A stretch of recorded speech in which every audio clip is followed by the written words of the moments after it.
À l'avènement du règne personnel de Louis XIV, ce dernier trouve que finalement le protestantisme ça a assez duré, l'Église catholique a fait sa réforme, il est temps de réunir, de revenir à une unité religieuse. Donc dès 1661, il va avoir cœur à mettre un certain nombre de bâtons dans les roues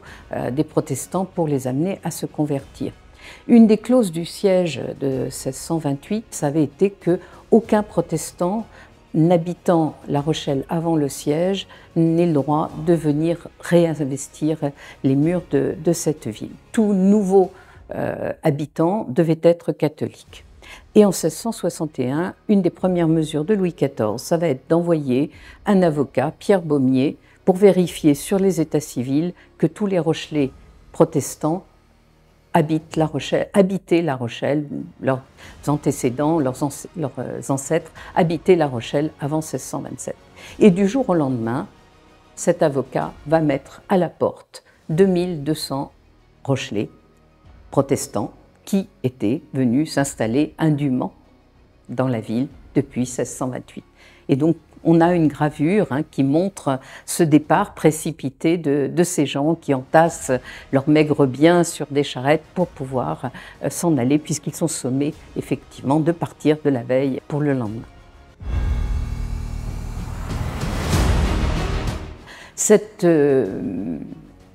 politique de rétorsion à l'égard des protestants qui mène en 1685 à la révocation de l'édit de Nantes va affecter beaucoup les campagnes autour de La Rochelle. On a dans les collections du musée une chaire entièrement démontable qui permettait de la cacher dans une grange ou une étable et de la monter au dernier moment lorsqu'un pasteur venait faire un prêche, comme on disait à l'époque, dans le désert,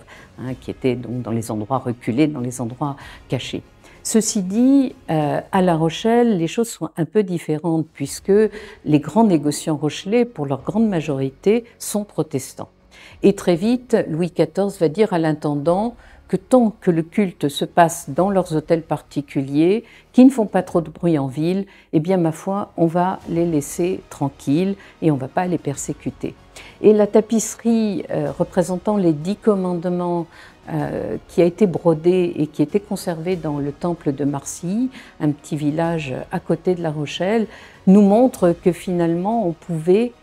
accrocher quelque part de manière pérenne, parce que là c'est difficile de mettre à l'abri une pièce de cette taille, on pouvait afficher finalement, même si c'était un peu discrètement, son appartenance à la foi protestante alors qu'elle est de fait interdite. Lorsque la Révolution et la Déclaration des droits de l'homme vont autoriser chacun à avoir la liberté de conscience, les protestants reconnaissant à la nation et au roi vont faire réaliser une gravure qui montre les grands corps de métier spécifiques aux protestants venant rendre grâce à la nation de cette liberté de religion qui leur est enfin accordée. À cette époque-là, la ville de La Rochelle les protestants à La Rochelle doivent représenter peut-être une vingtaine de pourcents de la population. Le protestantisme a beaucoup diminué, mais comme au siècle précédent, ça reste une religion qui a son importance parce que c'est la religion des grands dirigeants, des grands chefs d'entreprise, des personnes qui comptent, du député, du maire, en particulier des protestants nouvellement arrivés au XIXe. La famille Delmas va donner plusieurs maires à La Rochelle, va donner des pasteurs, et c'est la famille qui a aidé à la construction du grand port de La Palisse et qui possède la grande compagnie Delmas, qui est une des grandes compagnies de navigation de la fin du XIXe et du début du XXe siècle.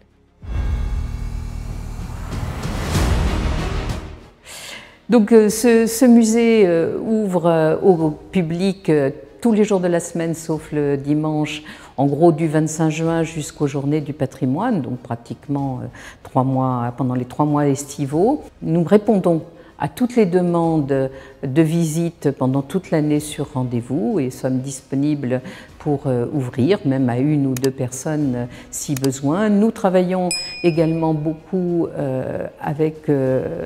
en direction du monde scolaire et nous aimerions développer beaucoup ce public et ma foi, si on peut émettre des vœux, eh bien on aimerait qu'il soit ouvert